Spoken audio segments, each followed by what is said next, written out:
I still have some reservations. Given that we've already made the trip here, you should just tell us. Bet you need us to help you with something, right? I do indeed have something I'd like to ask you to do. However, you should wait until after I tell you the details, then decide for yourselves whether you'd like to help or not. The situation is this. If I'm understanding you correctly, the Snezhnayan harbinger known as the Knave has essentially requested a diplomatic meeting with you, correct? I heard that she was originally from Fontaine, but for her to suddenly arrive here and abruptly request such a meeting like this, I sincerely advise you to refuse her invitation outright. I'm sure you're aware that her purpose is most likely related to Child's recent predicament. We convicted one of the Snezhnayan harbingers in a court of law, but we have yet to provide any form of detailed report on the matter. This does indeed provide an opportunity for Snezhnaya to put pressure on us. I believe we should adopt an evasive stance until we can provide a proper explanation and have a preliminary plan on how to deal with the matter. No, we shouldn't. I think we should agree to the meeting. Oh? Well, you see, we are the ones that owe an explanation. If we keep putting off the meeting, it could easily result in the problem escalating, right? It's like a fight between two friends. If they don't agree to see each other and talk in person, isn't it possible that the friendship could end entirely? Though diplomatic relations between Fontaine and Snezhnaya could be considered as friendly, it is only superficially so. You wouldn't go so far as to say that our nations are friends, as you did in your example. It was just an analogy. An analogy, okay?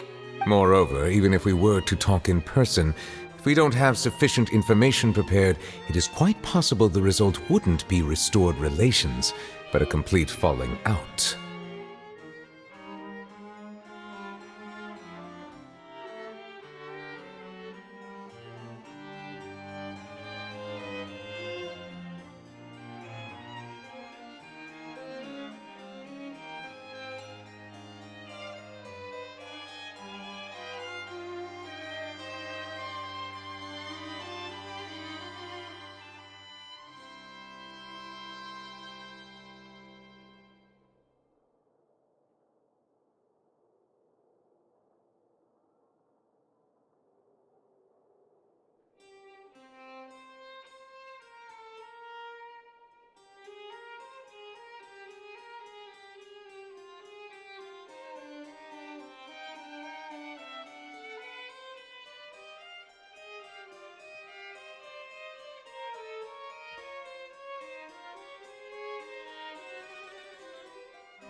I don't think we should overthink those possibilities yet.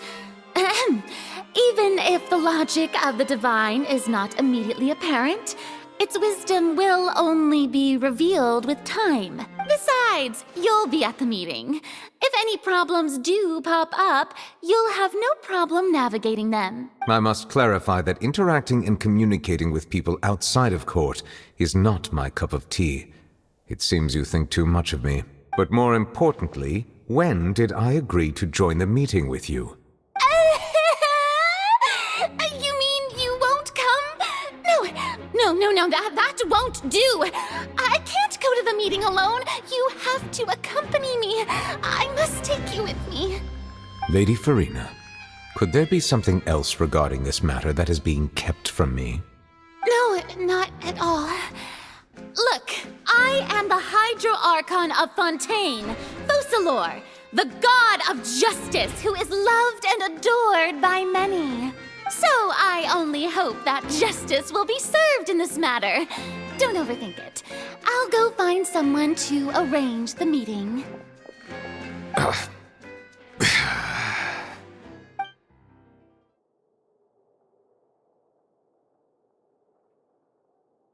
Though it could officially be considered a diplomatic conference, I prefer to see our meeting today as an ordinary tea party.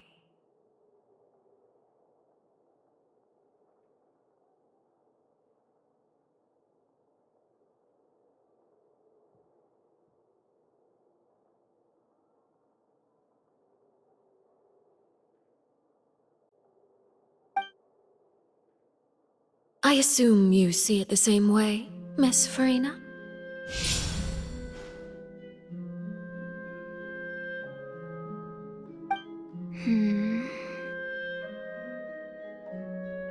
Lady Furina? Yes, that's right. Just like you said, a tea party. I should thank you for providing the pastries. They look delectable. To make this tea party even more lively, I've invited someone else to join us today. It's a pleasure to meet you, Monsieur Neuvillette. I was born in Fontaine, so naturally, there's no need to introduce the nation's revered Eudex to me. Hello. The pleasure is also mine. First, I would like to thank the two of you. I'm often away on business outside of Fontaine, and I'm told that the children of the House of the Hearth have been well taken care of by you. Oh, I'm not referring to when my children, Linny and Lynette, were falsely accused by you. Please don't misunderstand. The children of the House of the Hearth are often misunderstood, perhaps due to the reputation of the Fatui. There's no getting around that. All I meant to say is that Fontaine has been stable in recent years. The people are well off and the children lead happy, fulfilled lives. That is something truly worth cherishing, and no one wishes to disrupt such peace. Now then, you have come regarding the matter of child, correct? Well, yes. It appears the ever-busy Eudex Neuvillette doesn't wish to waste time with diplomatic pleasantries, and hopes that we can get straight to the point of our talk. Yes, as you surmised, understanding child's situation is indeed one of the goals of this trip. As we are both diplomats from Snezhnaya, as well as Fatui harbingers, Child and I have always been colleagues. Were anything to happen in Fontaine, each of us would serve as the other's attorney to resolve the issue. So now, in my capacity as his attorney, I request that Child be turned over to Snezhnaya. We have a responsibility to cooperate with Fontaine and resolve what has happened to him together. The rules governing attorneys only apply before a trial has concluded. Since a verdict has already been rendered, we see the case as settled. I apologize for being unable to grant your request. An outright refusal. Very well. I respect all the rules of Fontaine's courts, just as I respect you as Chief Justice. Okay, why don't we back up a step? You don't need to transfer Child to us. I only request to enter the fortress of Meripede to see Child and confirm his condition. It's not like you couldn't even manage to fulfill a simple request like that. Right, Miss Furina? About that. The fortress of Meripede has always been completely autonomous. Even we have no authority to interfere there, and diplomatic issues do not suffice as an excuse. However, if you absolutely must confirm the situation of the Harbinger, I have a proposal.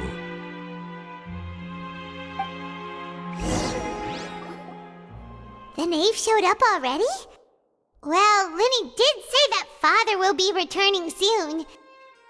We didn't even know that Linny was from the House of the Hearth at the time, so we kinda overlooked that information. Yes, thank you for your kind advice. I'm well aware of the situation. I also noticed that Lady Furina acts a little odd and unnatural whenever I bring up matters related to the Knave. Could the Knave be threatening Lady Furina or something? If that were the case, then why wouldn't Lady Furina inform me? And what means could the Knave possibly have to twist the arm of an Archon? So maybe that's not very likely. Even though Furina can act a little weird at times, she's still an Archon. In reality, this problem is even more thorny than it appears. According to reports from the fortress of Meripede, Child recently disappeared under mysterious circumstances. The details are still unclear. We cannot rule out an escape, but there have also been no reports of him outside of the fortress of Meripede. Special guards oversee the fortress, and its internal systems are extensive. Combined with the special characteristics of the surrounding terrain, an escape should not be possible. I suspect that there's something else behind Child's disappearance. I was only willing to share this information with you because you are friends of Child, and it is my duty to see justice done. So this is what you wanted to see us about before? Yes. I would like you to go to the Fortress of Meripede and investigate Child's disappearance. This was my proposal during our meeting with the Knave. Rather than allowing her to intervene, I offered to send someone to find out about Child's situation and report back to her in detail.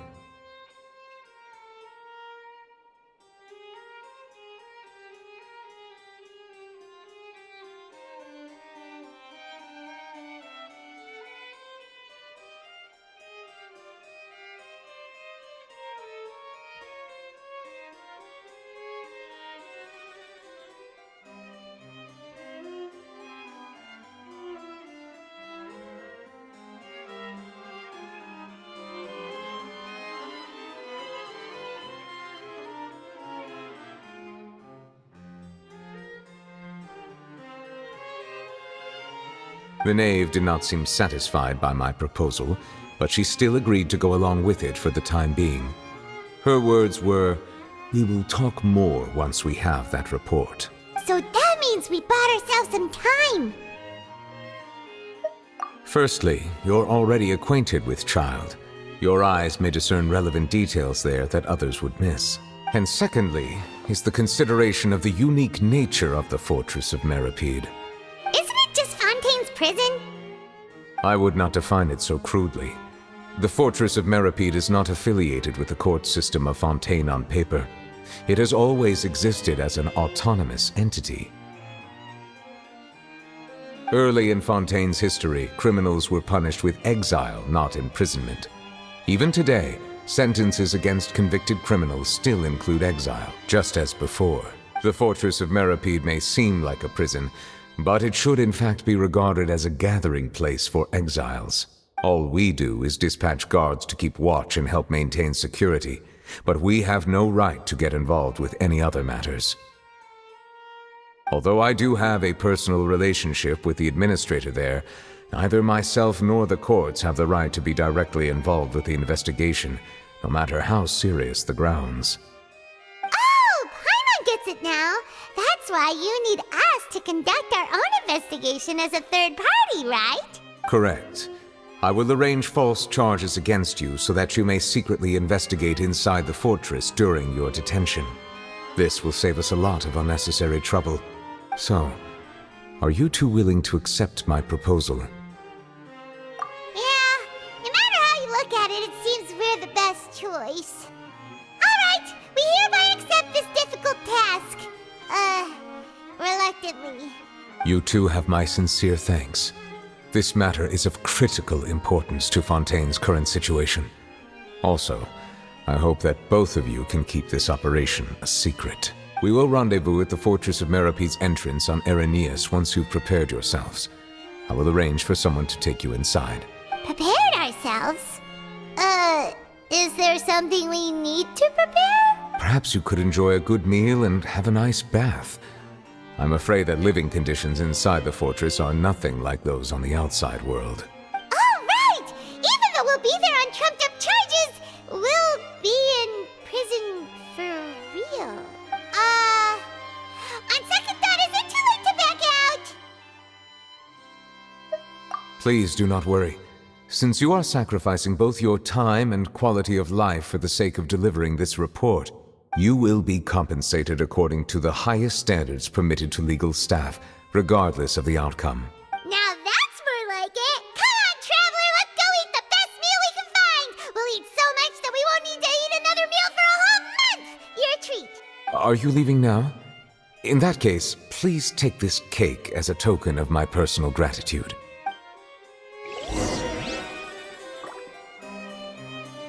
Oh, no need to thank me for it. Just be sure to enjoy it.